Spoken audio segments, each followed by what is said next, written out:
kredibilitas Injil. Oke, nah teman-teman mungkin sudah kelihatan ya di layar teman-teman ya, screen yang saya share ya. Kalau teman-teman mungkin kesulitan mendengar suara saya, tolong interupsi, sampaikan supaya saya juga bisa mengatur kembali. Baik. Nah, teman-teman, untuk belajar tentang kredibilitas kitab Injil, bisa juga disebut sebagai credibility ya, of Gospels, atau keabsahan kitab Injil bisa. Reliability of Gospels. Nah, jadi itu istilah-istilah yang dipakai untuk bicara tentang kredibilitas, keabsahan kitab Injil. Mengapa topik ini menarik untuk kita bahas? Karena memang dari kalangan Kristen dan kalangan non-Kristen banyak yang meragukan atau mempertanyakan tentang keabsahan kitab Injil. Apakah kitab Injil ini adalah kitab-kitab yang layak untuk dipercaya? Apakah kitab Injil ini sah? Bukankah kitab Injil ditulis sekian puluh tahun setelah Tuhan Yesus naik ke surga? Bagaimana kitab Injil tetap terjamin keabsahannya mengingat rentang waktu yang sangat panjang?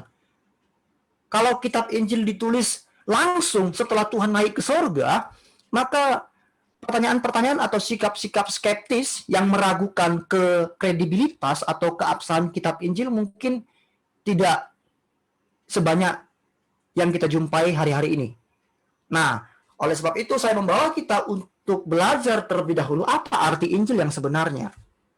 Oke? Nah, arti Injil, teman-teman, menurut bahasa aslinya dari bahasa Yunani, kata Injil itu berasal dari kata benda, ini berbentuk netral, evangelion. Artinya, secara harfiah, artinya kabar baik atau berita baik. Good news. Ini arti harfiah Injil. Dan di dalam bahasa Yunani, kata evangelion itu terdiri dari dua kata, yaitu iu atau eu dan angelo. Eu itu artinya baik, angelo itu artinya memberitakan. Jadi angelo ini merupakan kata kerja. Kata kerja, angelo. Nah, dari gabungan kata iu dan angelo ini dibuatlah sebuah kata benda menjadi evangelion, artinya kabar baik. Nah, teman-teman, di dalam bahasa Inggris, istilah evangelion itu digunakan kata gospel yang terdiri dari kata God dan spell, atau bisa juga digabung menjadi God story. Jadi dari dua kata God dan spell, dan kita sering mendengar istilah gospel dalam bahasa Inggris, atau kalau diperpanjang God story. Ini secara etimologi atau akar kata Injil. Jadi dari pengertian ini kita bisa menyimpulkan nih bahwa Injil adalah berita baik tentang perdamaian Allah dan manusia. Jadi ini berita baik, kabar gembira, di mana Allah dan manusia telah berdamai melalui kematian dan kebangkitan Tuhan Yesus Kristus. Sampai sini saya harap teman-teman bisa mengerti.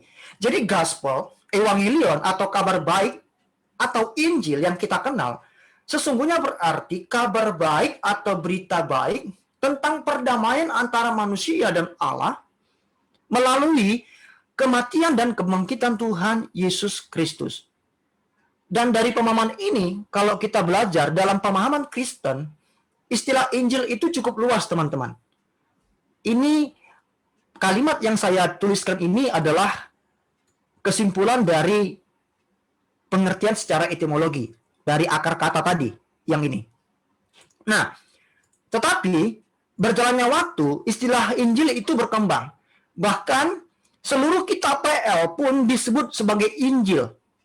Mengapa? Karena PL juga berbicara tentang nubuatan akan karya keselamatan yang dikerjakan oleh Allah. Itu juga merupakan kabar baik. Surat-surat Paulus pun disebut sebagai Injil di kemudian hari. Mengapa? Karena surat-surat Paulus juga menegaskan bahwa keselamatan diperoleh melalui Tuhan Yesus Kristus. Jadi, seiring berjalannya waktu, pengertian definisi Injil itu berkembang. Tidak hanya melulu tentang kitab-kitab Injil yang kita kenal sekarang ini. Matius, Markus, Lukas, Yohanes. Karena inti Dari pengertian Kristen, inti Injil bukan kitab, tapi isinya. Ya, jadi inti Injil dalam pengertian Kristiani itu bukan kitab, bukan nama kitab, tapi isinya, yaitu kabar baik di dalam Tuhan Yesus Kristus. Coba kita bandingkan bagaimana pandangan teman kita. Pandangan Muslim, mereka berkata begini, menurut pemahaman Al-Quran, Injil berarti suatu wahyu dari Allah atau suatu kitab yang diberikan oleh Allah secara langsung kepada Yesus. Jadi menurut pandangan Al-Quran, Injil yang dimaksud dengan Injil adalah kumpulan kitab yang diwahyukan oleh Allah atau wahyu Allah yang diberikan langsung kepada Yesus. Pengertian ini tidak didukung oleh pandangan Alkitab, ya kan? Alkitab tidak pernah mengatakan bahwa Allah memberikan kitab kepada Yesus Kristus. Dan di dalam bahasa Indonesia, kata Injil itu berasal dari bahasa Arab. Kalau diterjemahkan dari bahasa Arab, maka Injil merupakan kitab yang diberikan atau diturunkan oleh Allah kepada Yesus binti Maryam. Sama pengertiannya. Jadi dalam pandangan Al-Quran dan dari bahasa Arabnya, maka Injil itu memiliki pengertian yang berbeda dengan apa yang kita pahami selama ini, apa yang telah saya jelaskan tadi. Nah, teman-teman, dengan demikian, kita bisa melihat perbandingan bahwa pengertian Muslim dan Kristen tentang Injil berbeda. Jadi ini perlu diluruskan dulu. Kalau kita ingin berbicara, berdiskusi kepada mereka tentang pandangan iman kita, khususnya yang berkaitan dengan Injil, kita harus samakan dulu persepsi kita dengan mereka. Ya kan? Kalau kita ngomong Injil, menurut Anda Injil apa? Menurut saya apa? Kalau kita punya pandangan presaposisi yang berbeda tentang sesuatu, maka kita nggak bisa mendiskusikannya dengan elegan. Kita nggak bisa mendiskusikannya secara efektif karena kita punya dasar pengertian yang berbeda. Nah, teman-teman, saya katakan sorry, gitu ya. Sorry karena pandangan Muslim ini tidak bisa kita terima. Mereka punya pandangan yang berbeda dengan apa yang diyakini oleh iman Kristen. Tentunya iman Kristen yang bersumber dari Alkitab. Saya katakan big no, gitu ya, no. Jadi bukan pandangan atau rumusan yang dimiliki oleh orang Muslim atau mungkin kitab-kitab lain di luar Alkitab tentang Injil. Bukan itu makna Injil yang sesungguhnya. No. Nah, kita sudah belajar. Jadi kalau kita bandingkan dalam pemahaman Al-Quran, Injil itu ditekankan, Injil menekankan ini, perhatikan teman-teman, kitabnya. Dan itu pun mereka katakan diberikan oleh Allah kepada Yesus tadi. Tetapi menurut iman Kristen, Injil itu menekankan berita atau isinya, yaitu kabar baik tentang pekerjaan penebusan Allah di dalam Yesus Kristus. Ini perbedaannya. Kalau kita komparasi antara pandangan Islam dan Kristen tentang Injil. Saya harap teman-teman sudah mengerti ya. Jadi kita bisa mengerti apa arti Injil. Jadi kalau teman-teman kita dari agama Muslim mungkin bertanya kepada teman-teman, mengajak teman-teman berdiskusi, tolong samakan dulu apa pengertian Injil. Nah, kitab-kitab Injil dalam pemahaman Kristen, tadi saya sudah sebutkan, ada banyak pengertian Injil pada akhirnya. Karena penekanannya bukan pada kitab kan, tapi pada isi atau materinya, kontennya. Itu sebabnya dalam pemahaman Kristen, istilah Injil itu cukup luas, tergantung konteks pembicaraan. Dan dalam arti khusus yang akan kita bahas pada malam hari ini, kita akan merujuk kepada Injil, yaitu kitab-kitab yang menulis secara rinci tentang hidup Yesus dan tentang pelayanan Yesus. Saya nggak mungkin membahas semua definisi Injil dalam iman Kristen karena saya katakan tadi cukup luas, dan saya yakin maksud TA ini ingin membahas keempat Injil itu, Matius, Markus, dan Lukas. Itu sebabnya dalam pembahasan pada malam hari ini kita akan membahas dalam arti khusus, yaitu Injil yang saya maksud adalah kitab-kitab yang menulis secara rinci tentang hidup dan pelayanan Tuhan Yesus, yang kita kenal dengan 4 Injil, Matius, Markus, Lukas, dan Yohanes. Oke, nah teman-teman, ada 4 kitab dalam kanon Perjanjian Baru. Mungkin sebagian teman-teman bertanya apa arti kanon. Kanon ini bukan sejenis musik gitu ya, karena ada musik canon ya, canon rock gitu kan ya. Tapi ini adalah istilah teologis, nanti akan saya jelaskan secara singkat supaya teman-teman tahu, bagi yang belum tahu ya. Jadi di dalam Alkitab kita ada 4 kanon perjanjian baru yang menuliskan tentang hidup dan pelayanan Tuhan Yesus. Yang saya sebutkan tadi kan. Nah, keempat kitab tersebut adalah Matius, Markus, Lukas, dan Yohanes. Dan pada akhirnya keempat kitab ini disebut sebagai kitab-kitab Injil. Meskipun nanti Injil Matius, Markus, dan Lukas ini dipisahkan dari Yohanes. Kenapa? Karena ketiga kitab ini memiliki persamaan yang mirip. Persamaan yang cukup banyak. Bisa dikatakan mereka hampir kembar. Dan Yohanes, kalau teman-teman baca Injil Yohanes, ini sangat berbeda dari ketiga Injil ini. Itu sebabnya ketiga Injil ini nanti disebut sebagai Injil sinoptik. Sinoptik artinya dilihat secara bersama-sama. Melihat secara bersama-sama. Ya, Matius, Markus, Lukas nanti disebut sebagai Injil sinoptik. Synoptic Gospel. Dan Yohanes dipisah sendiri. Itu nanti akan kita bahas untuk penjelasan berikutnya. Nah, teman-teman, pembagian kitab-kitab perjanjian baru, kalau kita lihat, Alkitab kita, khususnya perjanjian baru yang saya maksud, itu memiliki 27 kitab yang secara umum terbagi menjadi 4 atau kategori. Apa saja? Injil dan kisah para rasul. Kategori pertama. Yang kedua, ada surat-surat Paulus dan Ibrani. Mengapa surat Paulus dipisahkan? Karena kenapa surat Paulus dipisahkan dengan surat Ibrani? Karena memang sampai sekarang penulis kitab Ibrani ini masih diperdebatkan. Tidak ada kesepakatan di antara para ahli-ahli perjanjian baru yang mengatakan bahwa penulis Ibrani adalah si A, si B, atau si C. Sampai sekarang masih terbuka untuk diperbincangkan. Ada yang mengatakan Paulus, ada yang mengatakan Apolos, ada yang mengatakan Barnabas. Ketiga penulis ini yang sangat terkenal, yang diusung menjadi penulis kitab Ibrani. Ya, mungkin sebagian dari kita berpikir Ibrani ditulis oleh Paulus kan? Pasti. Jemaat awam pasti berpikir demikian. Pasti berpikir kitab Ibrani ditulis oleh Paulus, padahal tidak. Nah, lalu ada yang disebut dengan surat-surat surat umum atau surat-surat Katolik. Artinya apa? Surat-surat umum ini berarti surat-surat yang ditujukan kepada jemaat secara luas. Secara luas.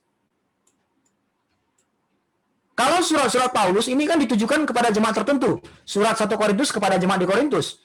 Surat 2 Korintus pun ditujukan kepada jemaat Korintus. Surat Galatia ditujukan kepada jemaat di Galatia. Surat Efesus ditujukan kepada jemaat di Efesus dan sebagainya. Itu disebut surat Paulus. Tetapi surat Am ini ditujukan kepada jemaat yang tidak terkristal oleh satu wilayah tertentu atau jemaat lokal tertentu. Tidak, tapi ditujukan kepada lebih dari satu gereja lokal.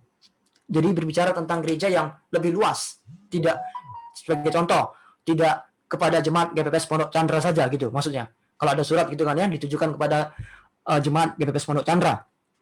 Tidak, tetapi mungkin kalau namanya surat Am kepada gereja GPPS Pondok Chandra, gereja B, gereja C, gereja D, dan sebagainya juga berlaku untuk mereka. Itulah yang disebut dengan surat-surat Am. Dan terakhir, kitab Wahyu.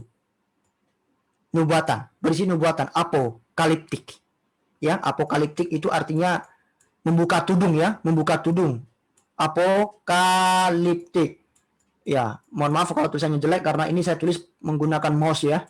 Apokaliptik. Jadi surat Wahyu disebut apokaliptik, artinya kitab yang berisi nubuatan.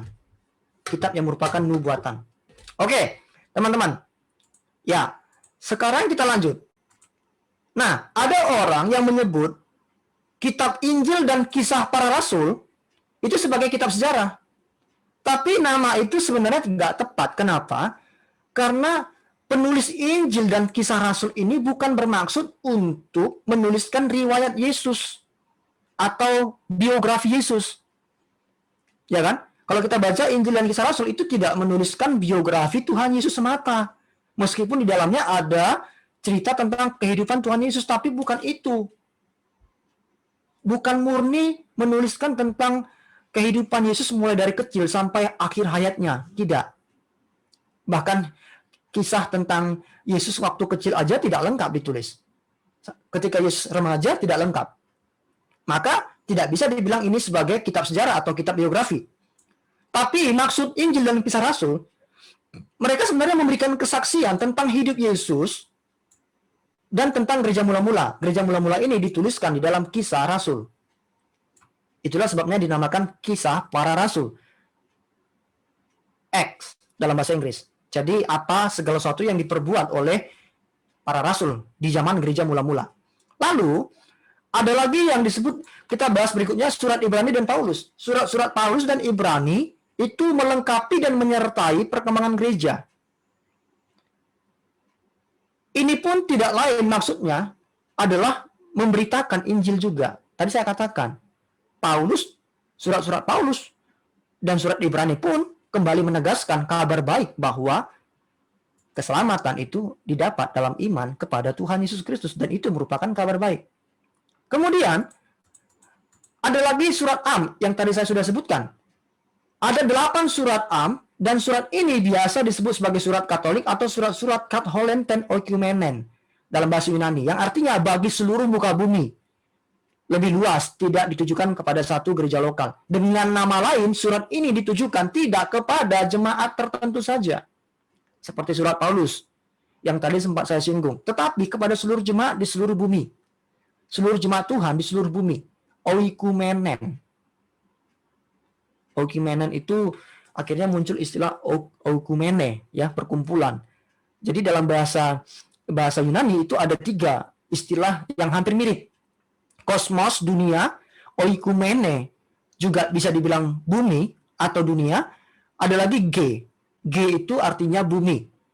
Ya, nanti itu dipelajari dalam bahasa Yunani ya, apa perbedaan ketiganya. Tapi oikumenen itu berbicara tentang bumi yang ditempati manusia. Ya, jadi wilayah yang ditempati manusia disebut sebagai oikumene dalam bahasa Yunani. Nah, Wahyu, terakhir, Wahyu. Kitab ini termasuk kitab eskatologis yang berbicara tentang akhir zaman. Atau apokaliptis yang saya sebutkan tadi. Nubuatan. Kata eskatologis dibentuk berdasarkan kata Yunani to eskata, yang artinya hal ihwal yang akhir atau akhir zaman. Kata apokaliptik dari kata Yunani apokaliptein yang artinya membuka tudung, menyingkapkan. Kalau teman-teman mungkin punya tudung saji di rumah, teman-teman ingin tahu apa masakan ibu saudara di rumah, buka tudungnya. Wah, kelihatan, tersingkap gitu kan ya, apa yang dimasak oleh ibu kita di rumah. Waktu saya juga dulu sekolah, pulang sekolah, letak tas, ganti pakaian, langsung ke dapur, buka tudung saji. Oh, hari ini mama saya masak ikan teri Medan, ya. Teri Medan dengan sayur ini, bukan sayur kol, tapi sayur pucuk ubi ya. Ubi yang singkong, maksudnya singkong yang diulek lalu dikasih santan. Nah, itu tentang ini, Injil, teman-teman. Lalu kita bahas lagi tentang kanonisasi dan isi Injil. Apa sebenarnya isi Injil dan bagaimana proses penerimaan Injil? Kenapa kita menerima 4 Injil? Teman-teman, sebelum kanonisasi, sebelum diputuskan adanya 4 Injil, beredar puluhan dan sangat banyak Injil-Injil tentang Yesus Kristus. Yang kita kenal ada namanya Injil Thomas. Ada juga Injil Barnabas, ya kan? Ada juga Injil Maria. Injil lain banyak sekali teman-teman dituliskan sebelum kanonisasi. Nanti kita belajar kenapa hanya ada 4 yang kita akui sebagai firman Tuhan. Pertama, kita masuk dulu apa arti kanonisasi. Kanonisasi Injil. Untuk memahami kanonisasi Injil, kita perlu dulu tahu apa arti kanonisasi, ya kan? Ya kan? Istilah kanonisasi itu berasal dari kata dasar kanon. Kanon, dari kata Yunani kanon, itu sama dengan kata Ibrani kaneh.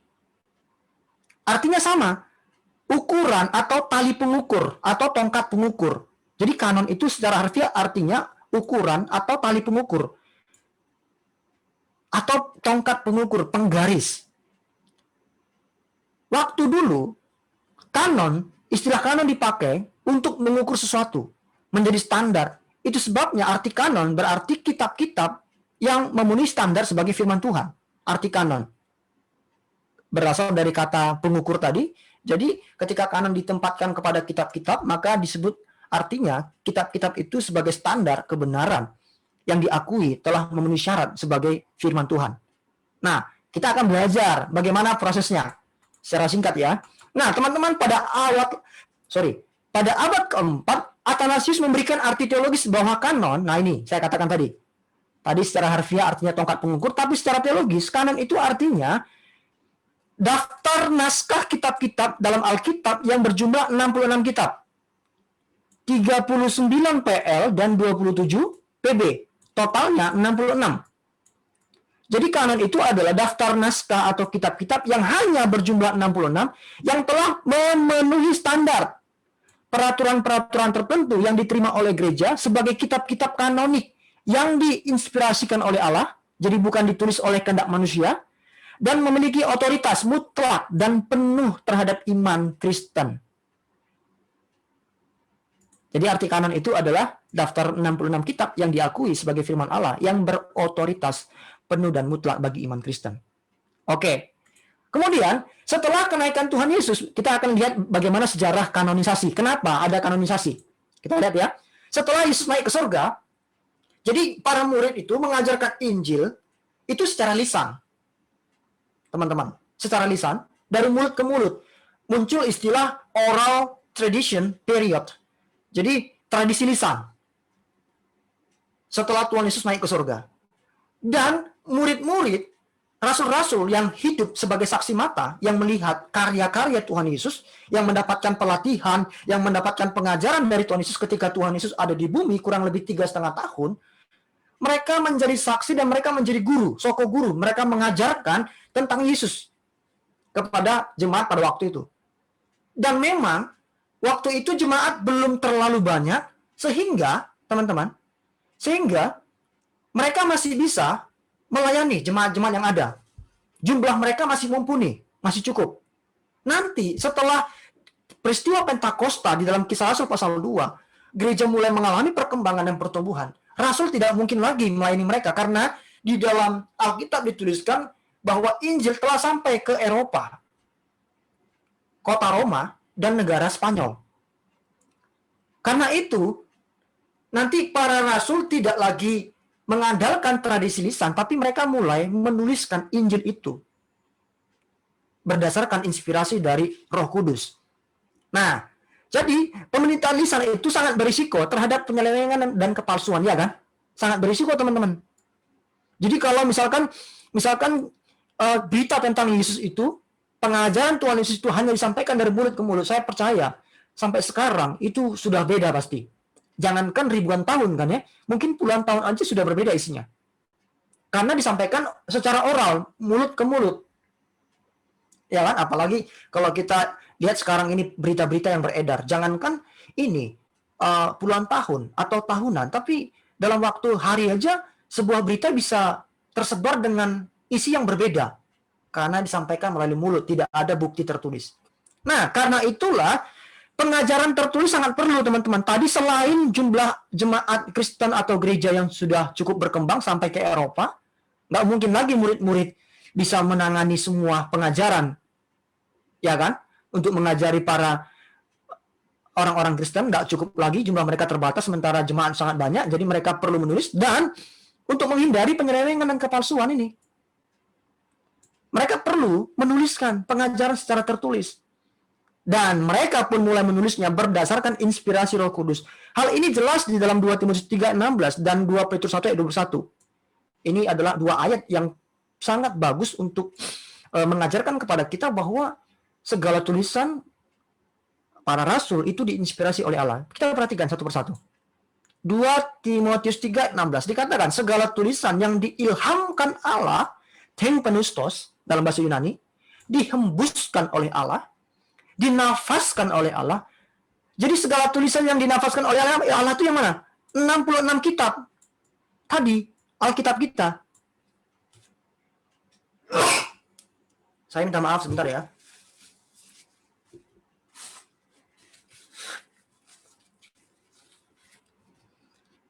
Jadi segala tulisan yang 66 kitab ini maksudnya, itu diilhamkan oleh Allah, diinspirasi oleh Allah, dinafaskan oleh Allah melalui para penulis. Bermanfaat untuk mengajar, menyatakan kesalahan, memperbaiki kelakuan, dan untuk mendidik orang dalam kebenaran. Lalu 2 Petrus 1 ayat 21 berbunyi demikian. Sebab tidak pernah nubuat dihasilkan oleh kehendak manusia. Jadi para rasul menuliskan nubuat-nubuatan itu nggak pernah atas kehendak mereka. Petrus berkata, tetapi oleh dorongan Roh Kudus orang-orang bernubuat atau berbicara atas nama Allah. rasul-rasul, penulis-penulis kitab dari PL sampai PB, dan termasuk nabi-nabi. Nggak pernah mereka bernubuat atas kehendak mereka sendiri, tapi berbicara atas nama Allah. Itu sebabnya kalau sekarang ada orang yang serta-merta berkata Tuhan berbicara kepada dia, harus berhati-hati. Benar nggak itu Tuhan berbicara kepada dia?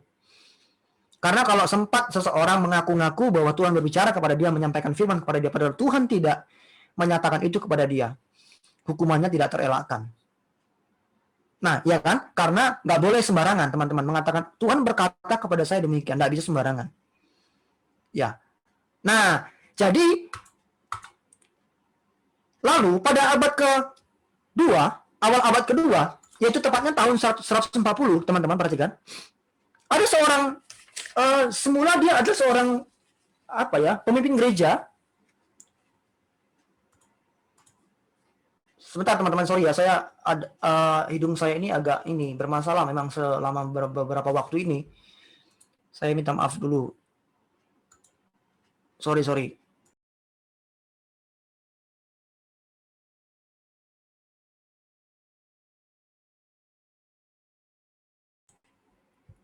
Hidung saya ini sering meler akhir-akhir ini, sudah beberapa bulan. Saya nggak tahu kenapa.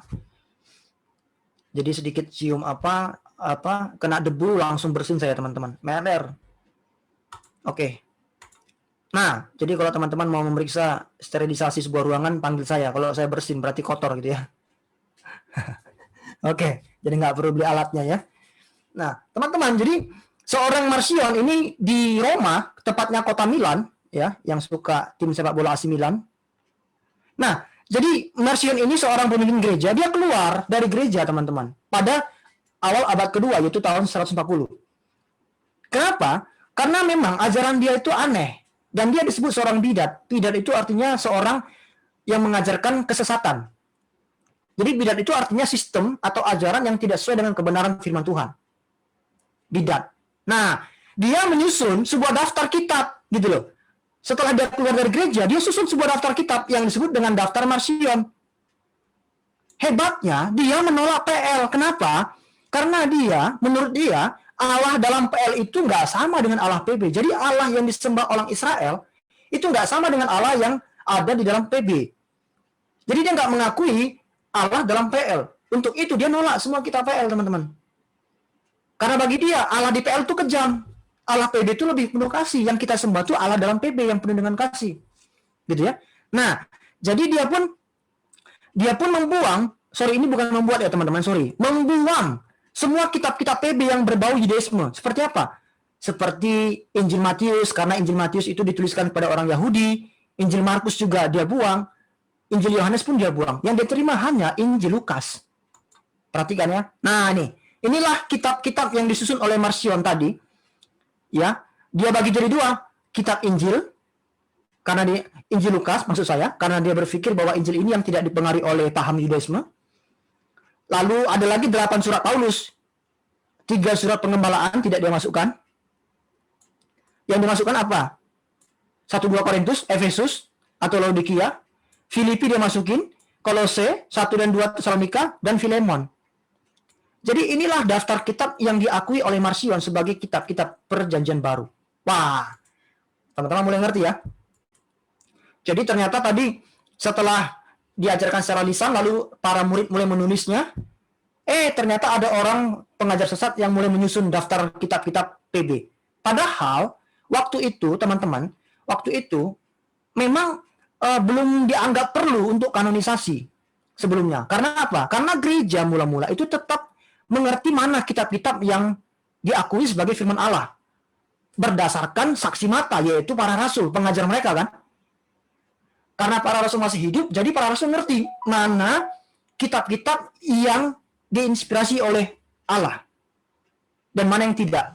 Karena waktu itu pun beredar juga banyak kitab-kitab atau Injil Gnostik seperti Injil Thomas, Injil Barnabas dan sebagainya. Nah, lalu muncul lagi daftar lain, teman-teman, pada tahun 190. Yaitu disebut sebagai fragmen Muratori. Kenapa? Karena ada seorang yang bernama L.A. Muratori, dia menemukan sebuah fragmen yang berisi daftar-daftar kitab perjanjian baru. Nah, di dalamnya memang ada 4 Injil. Injil Matius, Markus, Lukas, Yohanes, Kisah Rasul, lalu 9 surat Paulus, ya. Dan 4 kepada perorangan, 9 kepada jemaat, dan 4 kepada perorangan. Totalnya 13. Lalu 2 surat Yohanes, dia masukin, harusnya 3 kan? Dan 2 ini pun nggak tahu apakah 1-2 Yohanes, 1-3 Yohanes, atau 2 dan 3 Yohanes. Nggak ngerti yang mana. Lalu, dia menerima wahyu, dan terakhir dia masukin wahyu Petrus. Padahal, wahyu Petrus ini adalah kitab apokrifa. Kitab yang tidak diakui sebagai firman Allah, tapi dia masukin dalam daftarnya. Wahyu Petrus itu kenapa tidak dimasukkan ke dalam kanon? Karena di dalam wahyu Petrus itu ada paham-paham doketisme. Doketisme itu artinya begini, mereka mengatakan bahwa ketika Yesus disalib, dia tidak berbicara, dia berdiam diri, dia tidak mengalami kesakitan. Kalau di Injil kita baca, Yesus sakit kan? Dia mengalami kesakitan luar biasa, dan dia bilang, Eloi, Eloi, lama sabachthani. Ya kan, bercucuran darah. Tapi dalam wahyu Petrus dikatakan Yesus itu nggak kesakitan. Padahal murid-murid Yesus menyaksikan Yesus kesakitan dan dia berseru-seru di atas kayu salib. Nah, itu sebabnya para rasul menolak wahyu Petrus.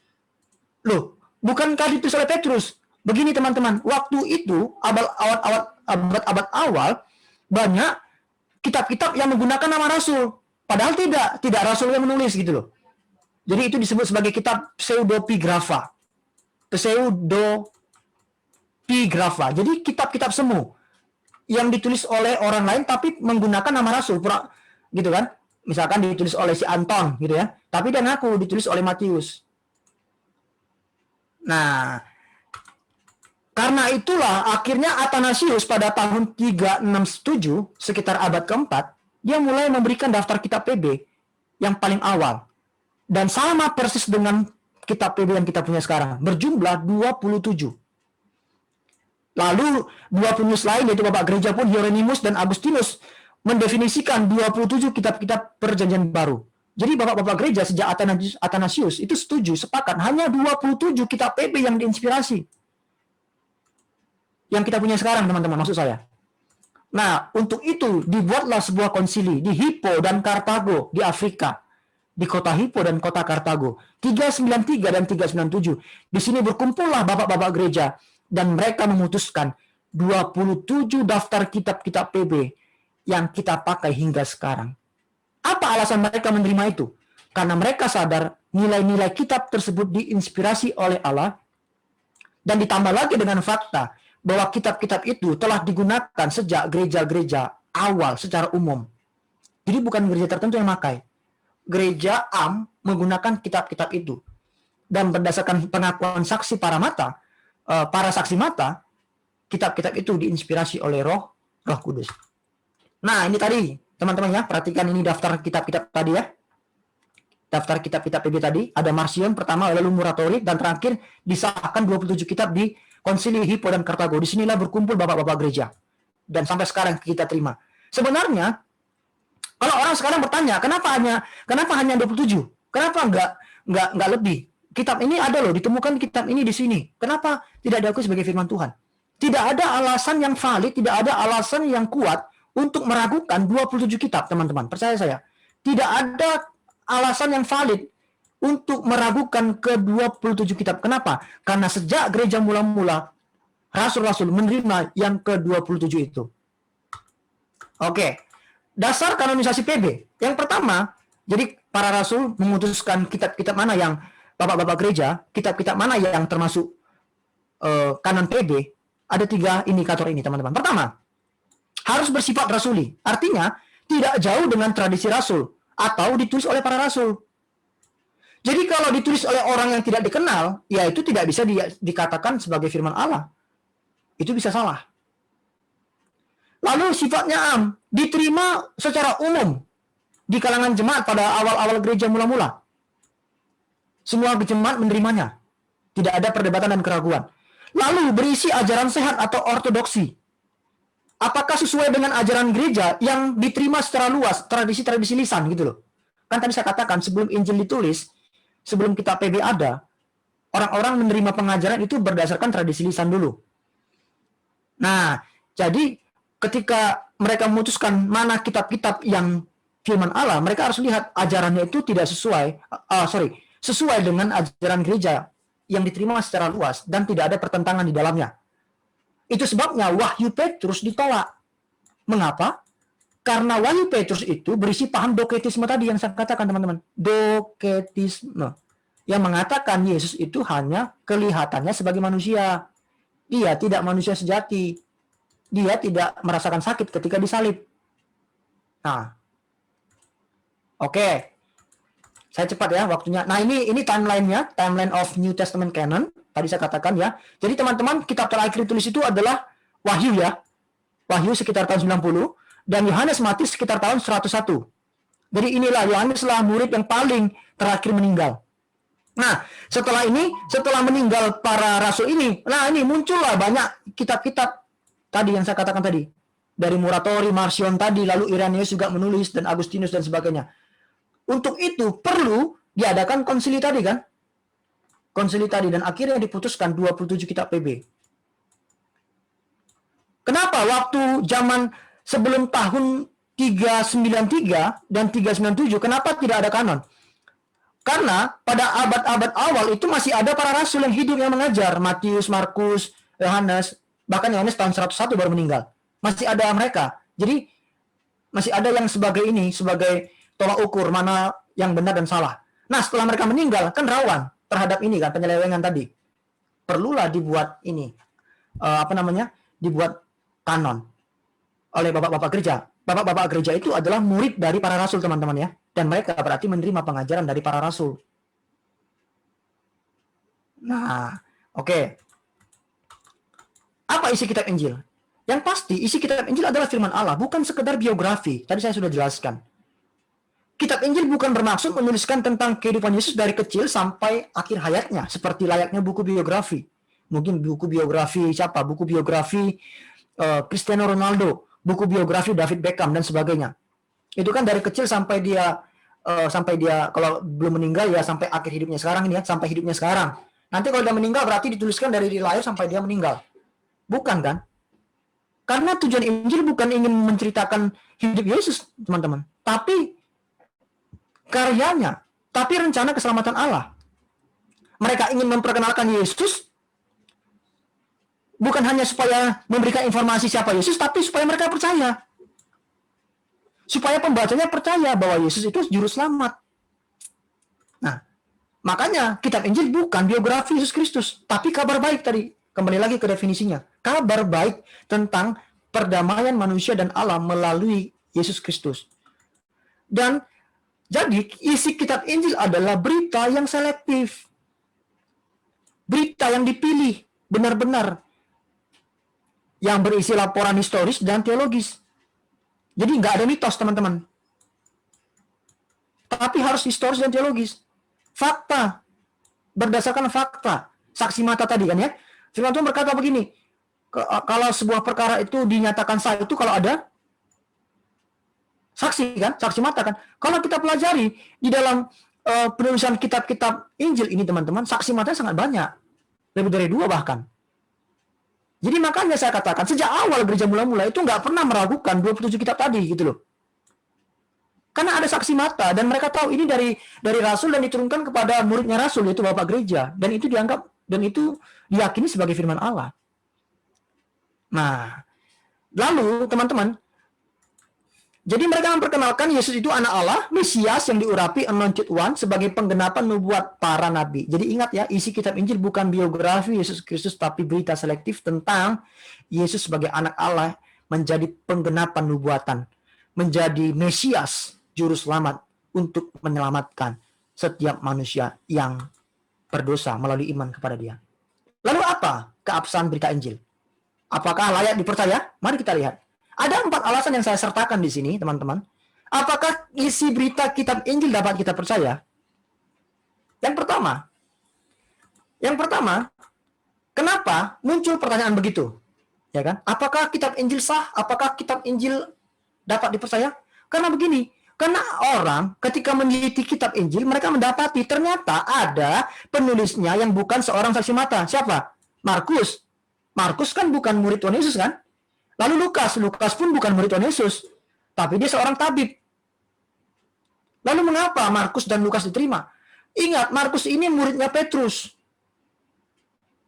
Jadi, tulisan Markus pasti berdasarkan kesaksian Petrus. Selain tadi saya katakan diilhami oleh Roh Kudus. Markus mendapatkan bahan-bahannya dari Petrus yang adalah murid langsung dari Tuhan Yesus. Lalu Lukas ini dari mana dapat? Lukas ini kan mengikuti perjalanan Paulus kalau teman-teman baca dalam Kisah Rasul. Dia pasti mendapatkan beritanya selain dari Paulus yang adalah Rasul Yesus Kristus kan? Tetapi dia juga seorang dokter dan dia melakukan penyelidikan. Coba kita baca di dalam Lukas pasal 1. Saya ajak teman-teman silakan buka. Saya tidak mencantumkan, teman-teman bisa buka dulu. Lukas pasal 1 kita lihat bagaimana Lukas menuliskan Injil Lukas. Lukas pasal 1. Nah, ayat 1 sampai 4 ya. Saya baca ya teman-teman ya. Lukas pasal 1 ayat 1 sampai 4. Theophilus yang mulia, banyak orang telah berusaha menyusun suatu berita tentang peristiwa-peristiwa yang telah terjadi di antara kita. Jadi dia bilang gini, banyak orang telah berusaha menyusun. Nah, maksud saya teman-teman. Jadi banyak orang berusaha menuliskan oleh kehendak sendiri tentang Yesus gitu loh. Seperti yang disampaikan kepada kita. Lalu selain itu dia bilang, ada yang dituliskan oleh Rasul, yaitu saksi mata dan pelayan firman. Ayat 3, karena itu setelah aku menyelidiki segala peristiwa itu dengan seksama dari asal mulanya, aku mengambil keputusan untuk membukukannya dengan teratur kepadamu, supaya engkau dapat mengetahui bahwa segala sesuatu yang diajarkan kepadamu sungguh benar. Aku menyelidiki katanya. Jadi Lukas dia selidiki peristiwa-peristiwa tentang Yesus pada waktu itu. Selain dia mendapatkan pengajaran dari Paulus, karena dia mengikuti Paulus dalam perjalanan misi Paulus.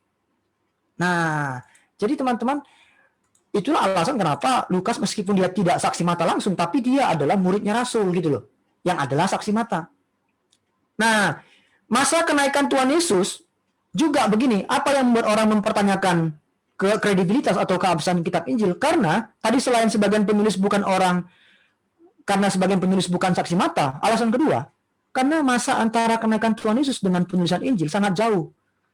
Kalau Tuhan Yesus mati disalib sekitar usia 33 tahun, ya kan? 33 tahun.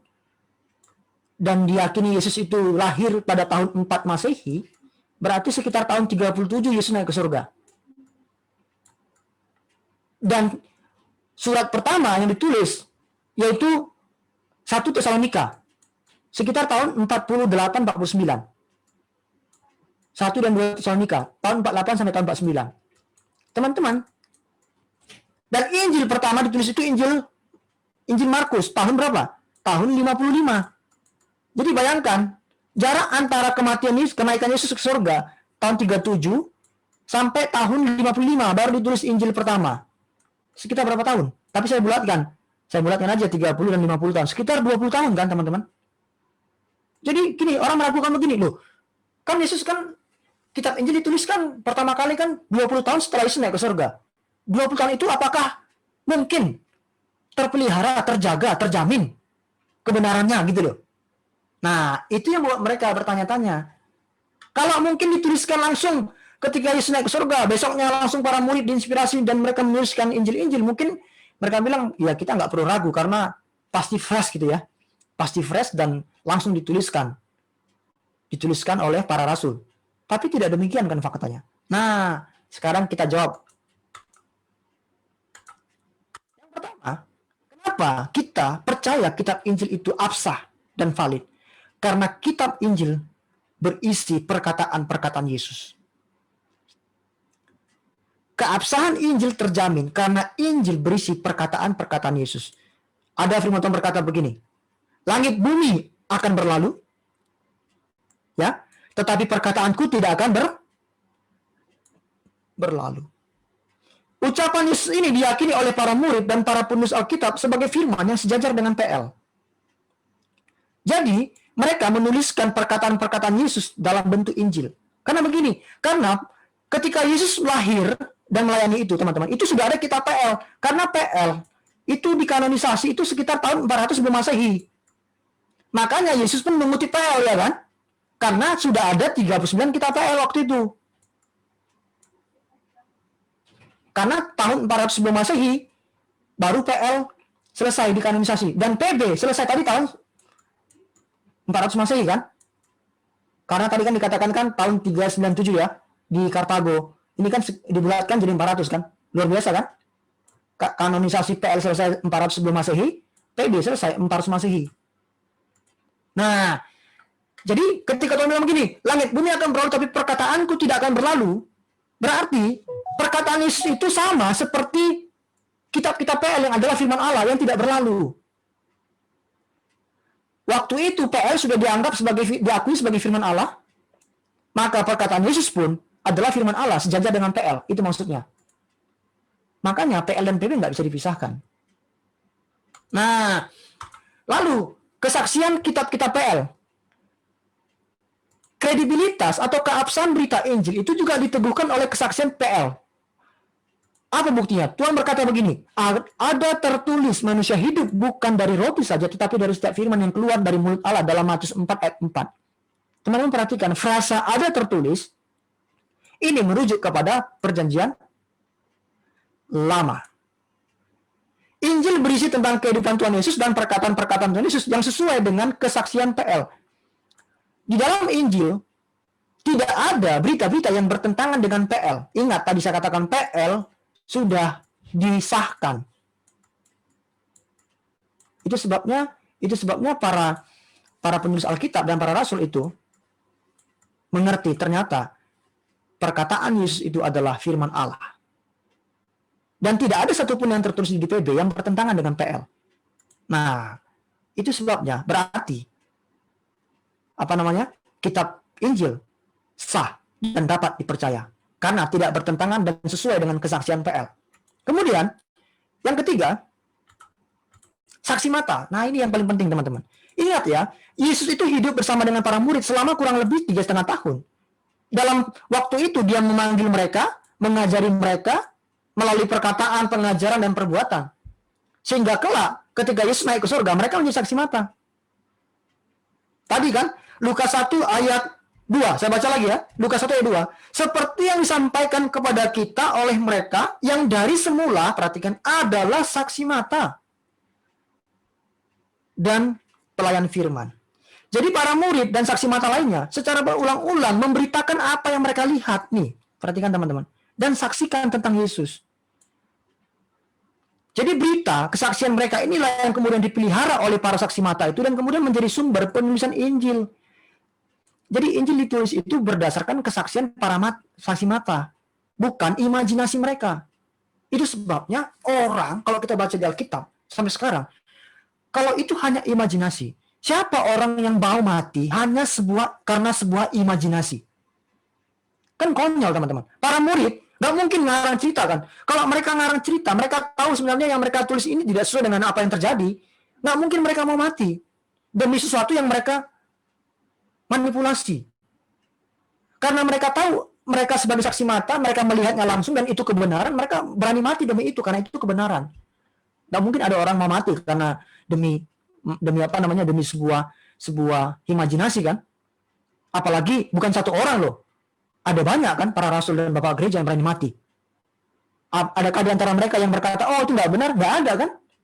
Walaupun ada di antara mereka yang sesat. Tapi nggak ada yang bilang, oh itu nggak benar. Karena mereka tahu itu nggak bisa disangkal. Karena berdasarkan kesaksian para saksi mata. Kemudian terakhir, tradisi lisan. Masa antara peristiwa Pentakosta kan terjadi tahun 30 Masehi ini. Kurang lebih ya teman-teman ya. Karena tadi kalau kita hitung mungkin sekitar tahun 37 ya. Karena kan ada yang mengatakan, ada anggapan bahwa Yesus lahir itu kan 4 Masehi. Lalu dia meninggal di usia 33, berarti usia 37. Tahun 37 kan? Tahun 37 Masehi inilah. Tapi dibulatkan aja 30 gitu teman-teman ya. Jadi masa antara peristiwa Pentakosta dengan penulisan Injil, yang ini saya katakan tadi, Injil Markus ditulis tahun 55, Injil Yohanes ditulis tahun 90, paling terakhir ya, adalah masa yang disebut dengan oral tradition period. Ini tadi saya katakan. Jadi setelah peristiwa Pentakosta, Yesus naik ke surga, sampai penulisan Injil Markus, ini disebut sebagai oral period. Nggak ada teks tertulis. Jadi orang-orang menerima pengajaran dari mulut ke mulut aja. Nah, pada waktu itu masalahnya, ini tadi saya katakan, gereja sudah berkembang sampai ke barat, yaitu Roma dan Spanyol. Pada oral period ini, sumber pengajaran hanya pengakuan, dan pengajaran dari mulut ke mulut. Dan pengakuan itulah yang disebut sebagai tradisi lisan. Nah, tradisi lisan inilah yang kemudian menjadi sumber sentral dalam penulisan Injil, teman-teman. Jadi tradisi lisan yang diterima oleh gereja mula-mula dari para saksi mata, diturunkan dari mulut ke mulut berulang-ulang di dalam tempat ibadah gitu kan ya, berdasarkan pengakuan para rasul. Nah, itu yang dipelihara dan menjadi sumber sentral dalam penulisan Injil. Itu sebabnya saya percaya Allah berdaulat untuk memelihara apa? Firman-Nya, teman-teman. Allah berdaulat. Jangankan puluhan tahun, hanya 20 tahun. Ribuan tahun pun Tuhan memelihara firman-Nya, bahkan firman Tuhan kekal katanya kan. Masakan masalah 20 tahun orang meragukan itu? Nah, firman langit dan bumi akan berlalu, tapi perkataanku tidak akan berlalu, kata firman Tuhan, tidak akan lenyap. Nah, kesimpulannya, terakhir ya teman-teman ya. Jadi Injil merupakan Injil Allah atau Injil Yesus Kristus dan sumber Alkitab yang adalah Allah sendiri. Jadi Injil itu adalah Injil Allah, Injil Yesus Kristus, dan sumber Alkitab itu adalah Allah sendiri. Ingat tadi 2 Timotius 3:16 dan 2 Petrus 1 ayat 21. Saya katakan meskipun mereka, Allah tidak mengabaikan kepribadian para penulis, tapi dia mengarahkan mereka. Theopneustos tadi. Dan perhatikan, dia adalah Allah yang berfirman melalui para nabi dan yang memilih para penulis. Jadi nggak sembarangan penulis gitu loh. Untuk menuliskan pernyataan Allah tanpa salah di dalam naskah aslinya. Nah, oleh karena itu Injil adalah sah. Dan keabsahan isi berita Injil terletak dari sumber dan isinya. Bersumber dari Allah sendiri dan isinya tentang karya penebusan Allah. Allah memelihara firman-Nya dari generasi ke generasi sampai sekarang dan sampai selama-lamanya. Oleh sebab itu teman-teman, jadi kita sudah belajar bahwa Injil yang kita terima, 4 Injil itu adalah sah. Karena apa? Karena dari sumber dan isinya. Tadi kita sudah pelajari dari sejarahnya. Ya kan? Sumbernya dari Allah, lalu para rasul menjaganya melalui tradisi, lalu mereka menuliskannya dan itu diturunkan. Nah, oleh sebab itulah akhirnya disahkanlah 4 Injil dan kitab-kitab PB lainnya. Untuk kitab-kitab PB lain saya tidak bahas sekarang ini karena itu adalah pembahasan tersendiri. Inilah pembahasan tentang kredibilitas kitab Injil. Tuhan Yesus memberkati. Sebenarnya teman-teman tentang ini tentang Injil ada lagi yang disebut dengan synoptic problem. Synoptic problem ya. Synoptic problem itu jadi ada masalah-masalah yang berkaitan dengan kitab Injil. Tapi saya tidak mau menjelaskan. Tadi saya sudah siapkan sebagai jaga-jaga ya. Mungkin ada waktu pikir saya gitu ya. Tapi ternyata saya lihat waktunya tinggal 4 menit. Tidak mungkin ya. Jadi ada synoptic problem. Ya ini kritik terhadap Injil sinoptik ya. Sebenarnya ini cukup penting sih, tapi waktu kita terbatas sekali. Ya, jadi ada yang disebut dengan higher criticism, ya kritik tinggi. Jadi ini orang-orang mulai mengkritisi Injil gitu ya. Jadi mereka menganggap bahwa Injil bukan hanya Injil sih, semua kitab-kitab Perjanjian Baru itu sebagai buku-buku biasa, dokumen biasa, bukan firman Allah. Jadi ya seperti kita membedah buku gitu loh, teman-teman. Ya kan? Jadi mereka suka-sukanya mereka. Nah, ya ini yang tidak saya sempat bahas hari ini tentang masalah-masalah Injil sinoptik. Artinya gini, loh, siapa penulis yang paling awal menulis? Apakah Markus atau Matius gitu kan ya? Siapa yang pertama? Lalu Markus mendapatkan materinya dari mana? Sumbernya dari mana? Lalu si Matius mendapatkan dari mana? Memang ada banyak teori, teman-teman. Nah, coba saya jelaskan sedikit ya. Waktunya tinggal berapa menit? 3 menit ya? Coba 2 menit ya, saya jelaskan sedikit aja. Nah, ada teori yang mengatakan ada sebuah sumber yang dipakai oleh para penulis. Namanya Quelle. Bukan Quelle gitu ya. Artinya sumber dari bahasa Jerman. Nah, lalu ada yang mereka bilang dengan sumber Matius, sumber M, dan sumber L. Tapi kalau teman-teman nanti tadi menyimak apa yang saya sampaikan, maka ini semua teori ini bisa kita patahkan. Jadi bilang gini, jadi si Markus itu mengambil dari sumber ini, sumber Quelle ini loh. ada sebuah tulisan yang nggak tahu namanya, tapi mereka sebut aja sumber gitu loh, Quelle. Jadi Markus membaca dari sini, lalu dia tulis Injil Markus. Matius juga ngambil dari sini, tapi dia juga ngambil dari ini, dari sumbernya sendiri, disebut sumber M. Nggak tahu itu apa gitu loh. Lalu Lukas memang ngambil dari sini juga katanya, tapi Lukas juga ngambil dari sumber L. Masalahnya teman-teman, ketiga sumber ini sampai sekarang nggak tahu keberadaannya. Sebentar ya. Masalahnya, ketiganya ini tidak pernah terbukti, ini hanya asumsi belaka. Artinya, seperti apa yang saya jelaskan tadi, bahwa para penulis Injil menuliskan Injilnya itu berdasarkan saksi mata. Bukan ada sumber-sumber tertulis lainnya. Karena Quelle, M, dan L tidak pernah ditemukan sampai sekarang. Itu hanya asumsi para sarjana-sarjana, orang-orang pinter yang melakukan kritik terhadap Alkitab, yang meragukan otoritas Alkitab sebagai firman Allah. Mereka menganggap Alkitab ini seperti buku biasa yang bisa kita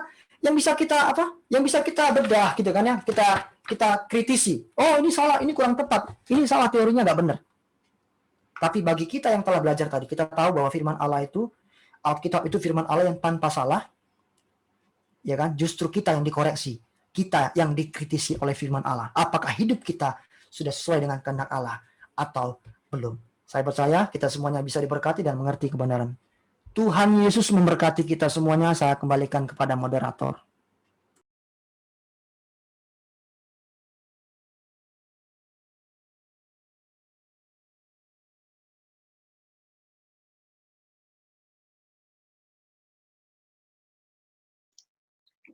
Terima kasih Kak Joshua untuk sharingnya pada malam hari ini. Sungguh memberkati setiap kehidupan kita untuk kita lebih mengerti, lebih kita percaya tentang kitab Injil.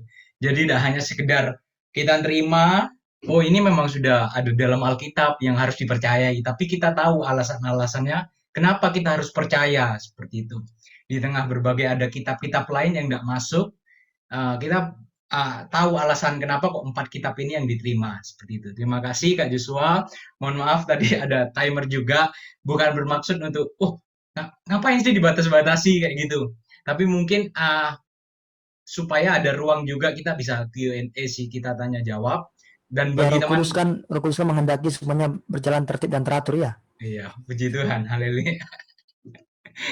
Iya, bagi teman-teman juga yang kepo, istilahnya mungkin kepingin tahu lebih lagi tentang tadi high criticism, tentang sumber Quelle, kemudian ML kayak gitu, kalau mau tanya bisa melalui Q&A ini juga seperti itu.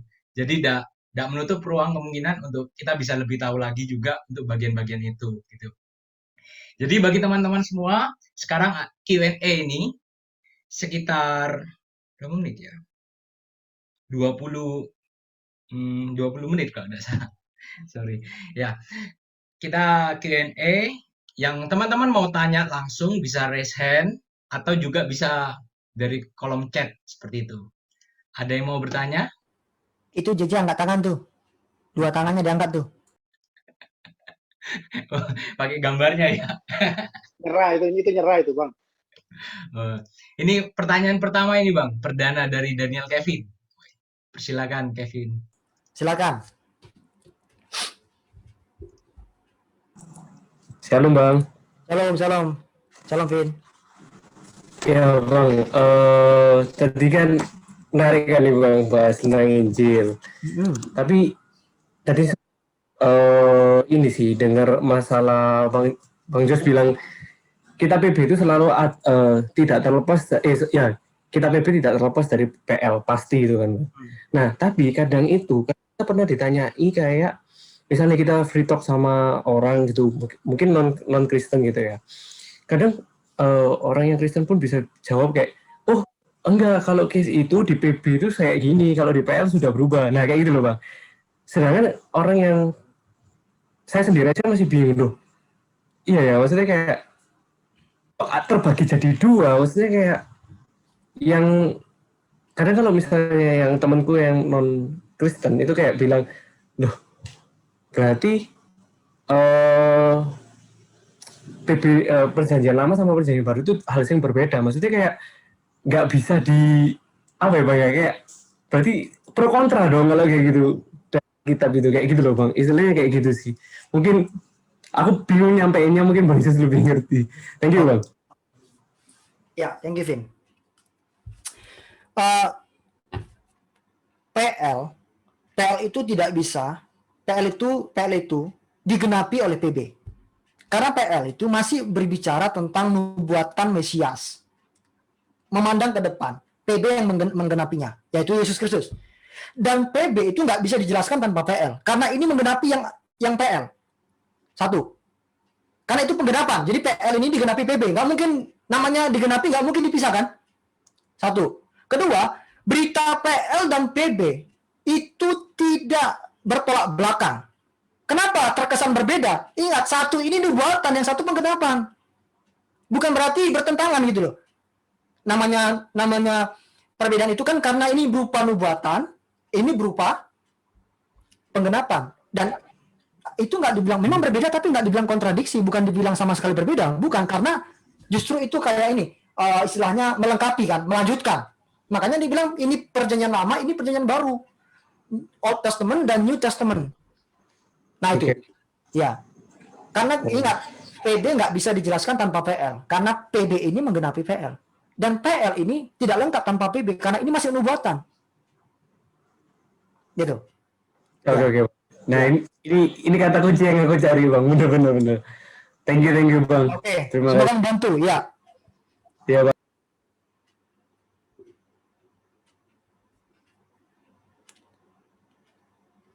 Oke. Saya kira nggak ada pertanyaan lagi ya.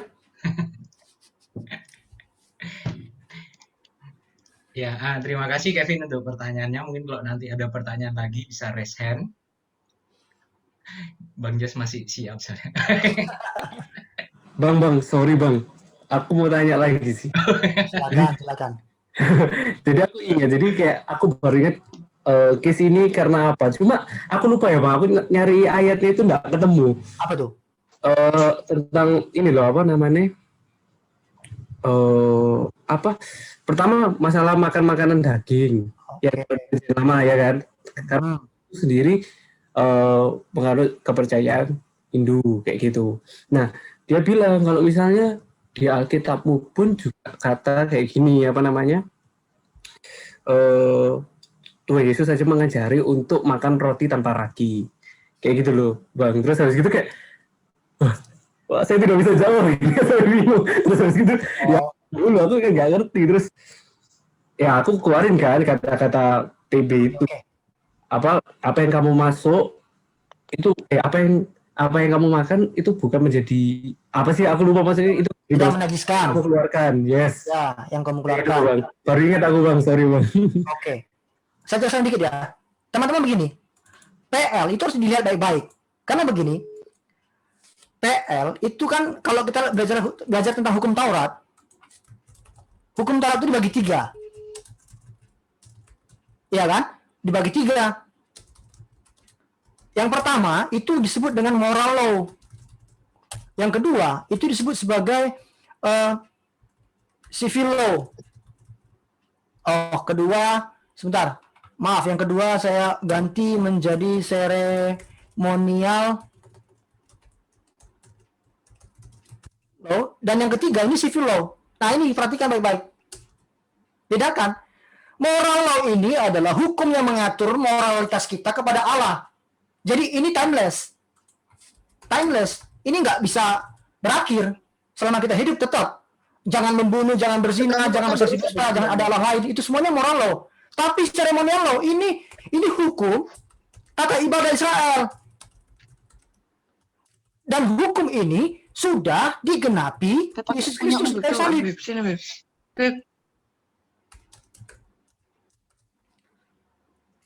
Ya, teman-teman.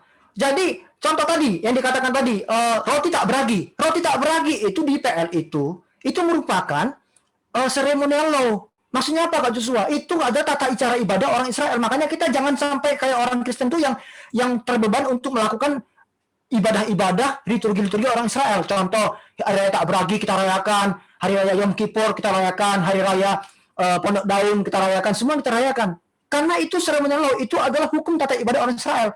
Dan ingat, Tuhan sudah menggenapi itu semua. Korban-korban, kita kan tidak perlu korban-korban lagi kan, tidak perlu lagi bawa ke gereja kambing, sapi dan sebagainya kan, sudah digenapi Yesus di kayu salib. Jadi ini semua termasuk makan roti tak beragi, tata acara ibadah orang Israel, bawa korban tidak perlu kita lakukan karena sudah digenapi dalam Yesus Kristus. Dan civil law ini adalah hukum sosial. Jadi begini, contoh, kalau ada seorang yang tidak sengaja membunuh kambing atau ternak saudaranya, dia harus pergi gitu kan, mengganti dan sebagainya. Itu hukum sosial di Israel. Nggak berlaku bagi kita. Dan satu lagi yang perlu kita pahami, di dalam PL itu ada dua teks deskriptif, ya saya ajarin ya, kriptif dan preskriptif. Apa itu Kak Joshua? Deskriptif itu menggambarkan, jadi menggambarkan apa yang terjadi. Contoh, Sodom dan Gomora. Alkitab menjelaskan, menggambarkan kejahatan orang-orang di Sodom dan Gomora. Bukan berarti itu menjadi nilai moral kita. Kita harus melakukannya gitu loh, nangkap? Abraham memiliki istri lebih dari satu, itu tes deskriptif, bukan berarti itu menjadi ajaran bagi kita. Kita harus punya istri lebih dari satu. Karena ada teks preskriptif. Teks preskriptif ini adalah teks yang sesuai dengan kehendak Tuhan, apa yang Tuhan inginkan. Nah, seringkali orang Kristen itu, seringkali orang Kristen itu, teman-teman, tes deskriptif dijadikan sebagai kebenaran. Contoh, tadi saya katakan tadi loh, Abraham kan punya istri lebih dari satu. Loh, itu bukan ajaran, tapi itu Alkitab ingin menggambarkan ya kesalahan Abraham, Daud berzina dengan Batseba. Apakah itu tes preskriptif kehendak Allah? Kan tidak, toh? Buktinya Allah marah.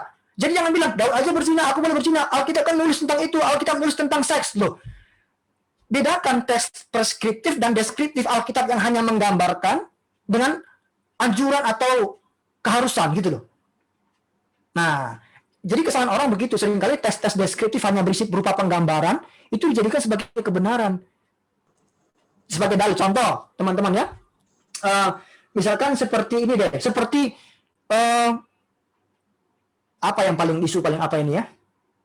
Buah sulung. Memberikan buah sulung setiap memberikan buah sulung. Sekarang gereja kan punya ajaran buah sulung toh. Nah, teman-teman, begini, itu seremonial law. Kalau baca nanti konteksnya, itu seremonial law. Jadi itu nggak perlu lagi kita lakukan. Tapi kok teman-teman mau mempersembahkan penghasilan saudara kepada gereja, nggak masalah. Tapi kok mau konsisten, lakukan itu tiap tahun. Jangan hanya satu kali seumur hidup ketika saudara dapat kerja.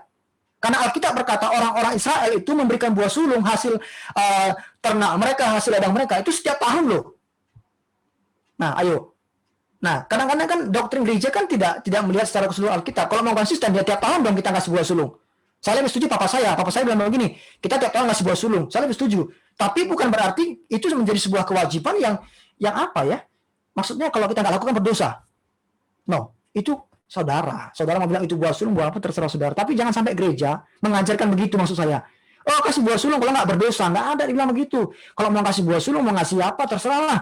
Jangan jadikan itu doktrin kalau nggak dilakukan berdosa. Nah, lain halnya dengan perpuluhan. Perpuluhan itu kalau kita lihat itu konsisten dari PL dan PB, itu perpuluhan itu tetap konsisten Alkitab, itu harus kita lakukan. Nah, jadi teman-teman bedakan antara tadi saya katakan moral, ceremonial law. Contoh begini, Alkitab bilang gini ya, Alkitab bilang kalau membunuh ternaknya orang itu harus diinikan ganti rugi. Ayo kamu ganti rugi, Alkitab. Itu civil law, hukum sosial orang Israel. Kalau di Indonesia kamu curi ayam, ada hukumnya di Indonesia, nggak perlu kamu ambil hukum orang Israel gitu loh. Itu sosial law. Nah, ya. Oke, jadi teman-teman itu dah bedakan aja, harus pintar membedakan tes deskriptif dan preskriptif. Lalu tadi hukum Taurat dibagi 3. Moral, seremonial, dan sivil. Yang kita lakukan sampai sekarang itu moral. Hubungan moral kita, mengasihi Allah dan sesama, ya kan? Tidak berbuat dosa, itu moral. Tapi kalau hukum-hukum tata ibadah Israel sama hukum sosial mereka, nggak ada hubungan dengan kita. Lagi pula, ini sudah digenapi oleh Tuhan Yesus di kayu salib. Ya, thank you Kevin. Bang, boleh tampilin nggak Bang? Boleh aku screenshot catatan tadi loh. Oh, masih ada nggak ya? Oh, ada. Bentar Bang. Oke, makasih Bang. Makasih ya Bang. Ya, sama-sama. Tahun ajaran baru sudah buka Bang? Canda. Sudah, daftar lah, nggak apa-apa. Oke, thank you Kevin ya. Ya Bang, makasih Bang.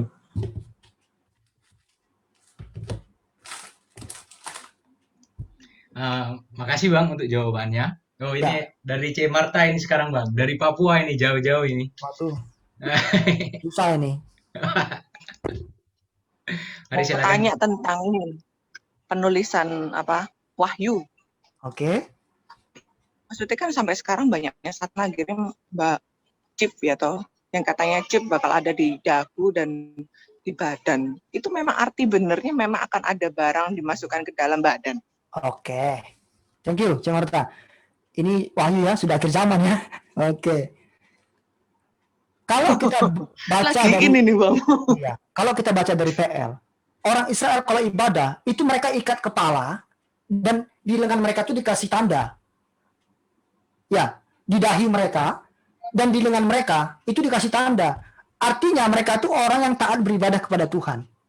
Melakukan perintah Tuhan. Makanya Ulangan pasal 6 berkata, tuliskanlah itu di tembok-tembokmu ya kan, tanda di dahimu dan di tanganmu. Dan itu pun kalau kita baca di Wahyu, dikatakan nanti tanda binatang itu di dahi dan di tangan kan. Nah, kalau melihat dari konteks hubungan dengan PL, maka saya percaya itu bukan bicara literal, nanti ada chip yang akan dikasih ke dahi kita dan ini kita. Tapi apa? Ingat, tadi di Israel tadi tanda di dahi dan tangan itu bukti ketaatan kepada Tuhan. Jadi antikris nanti itu menggunakan pola. Jadi antikristus iblis itu menggunakan pola yang mirip dengan Tuhan. Jadi dia tetap menggunakan dahi dan tangan, artinya apa? Nanti orang-orang yang tidak taat kepada Tuhan, yaitu golongannya mereka. Jadi bukan bicara tentang fisik. Jadi saya nggak setuju ada 666 itu secara fisik. Kalau saya begitu, karena lihat itu tadi. Lihat tadi dari PL tadi. Karena sebenarnya antikris membuat orang itu di dalam pikiran mereka dan perbuatan mereka menyangkal Tuhan gitu loh. Nah itu Iya pengikut sih. antikris. Pengikut antikris. Jadi Aku kan sih lebih kenapa? percaya memang Kenapa kita mendengar chip itu ya? Sebenarnya itu dari teolog-teolog Eropa. Itu kan gempar tahun-tahun dulu. Jadi 666 ada tanda dan sebagainya, chip-chip. Itu makanya kita tuh kalau belajar teologi jangan ke Eropa sana, karena teologi itu dari Timur Tengah kan.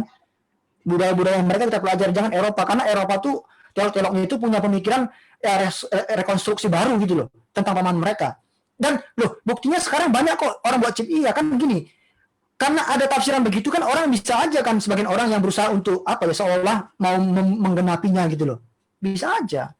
Padahal bukan itu yang sesungguhnya. Orang-orang mulai buat chip, bisa aja kan? Bisa. Iya. Jadi, soalnya aku juga merasa antikris itu masalah sikap hati sih Bang. Ya toh? Iya, benar. Itu bukan satu atau dua perilaku, tapi itu masalah hati yang memang dasarnya memang nggak mau terima Kristus. Ya toh? Ya, memang nanti akhirnya ada Jadi seorang nggak mungkin pemimpin. kita akan paksa untuk Iya, nanti pada akhirnya ada seorang pemimpin. Kan sekarang udah ada antikris nih. Orang nggak percaya antikris kok. Nanti ada seorang pemimpinnya yang mengatakan aku Allah. Nah itu pemimpinnya. Nanti semua orang yang menyangkal Tuhan dari pikiran mereka dan perbuatan mereka, pokoknya menyangkal Tuhan, tidak taat kepada Tuhan, yaitu golongan antikris. Jadi antikris itu ingin menyangkal firman tadi yang harus ada di dahi dan di tangan orang-orang tadi gitu loh.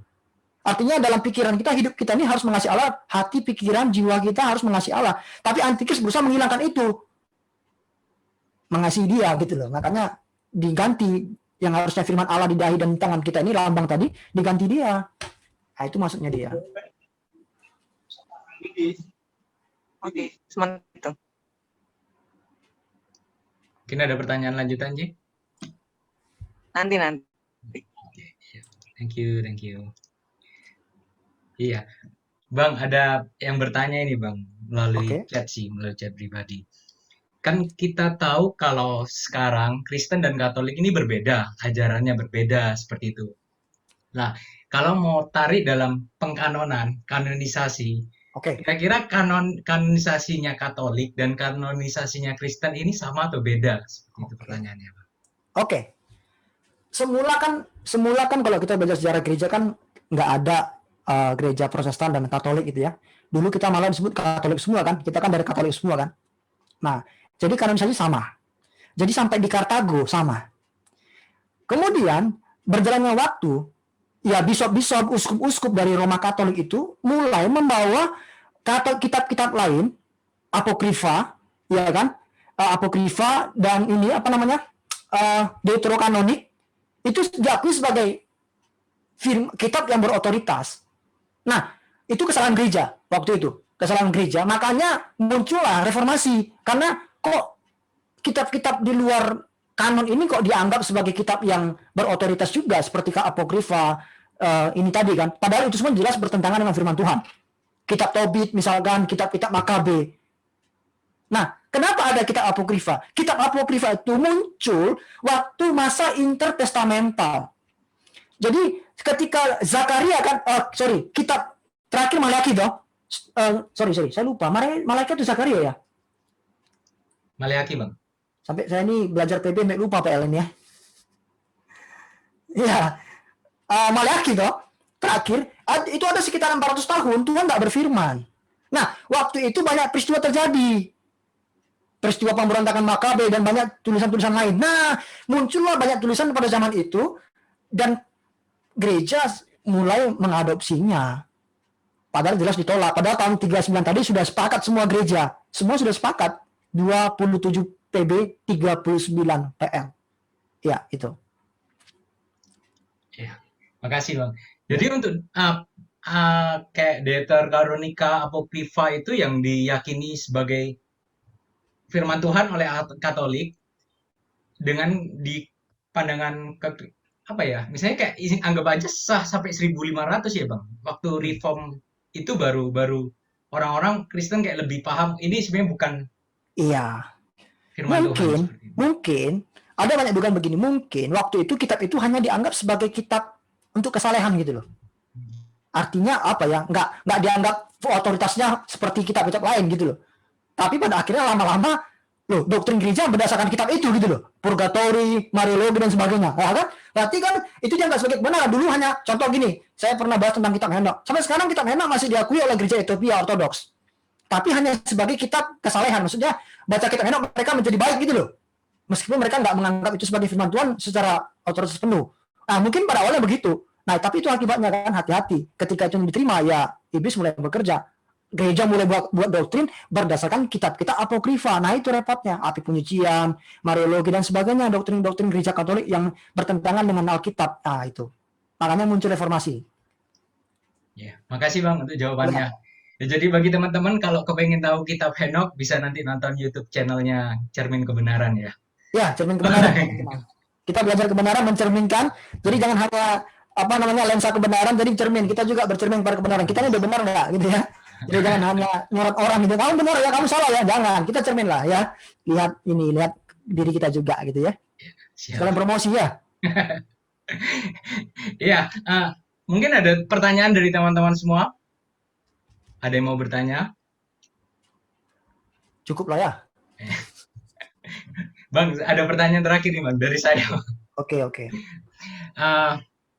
Bicara tentang kredibilitas kitab Injil, kita kan melihat bahwa ada bagian-bagian, walaupun itu hanya kecil sih, yang dimana terlihat sepintas itu akan-akan dari keempat ini kayak bertentangan seperti itu, atau misalnya kayak tidak benar-benar sama kayak gitu loh.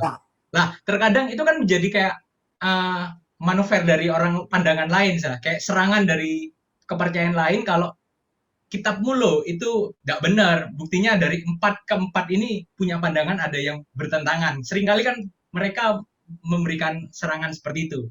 Nah, sebagai kita orang percaya, orang awam, langkah strategis untuk jawab ke mereka gimana ya?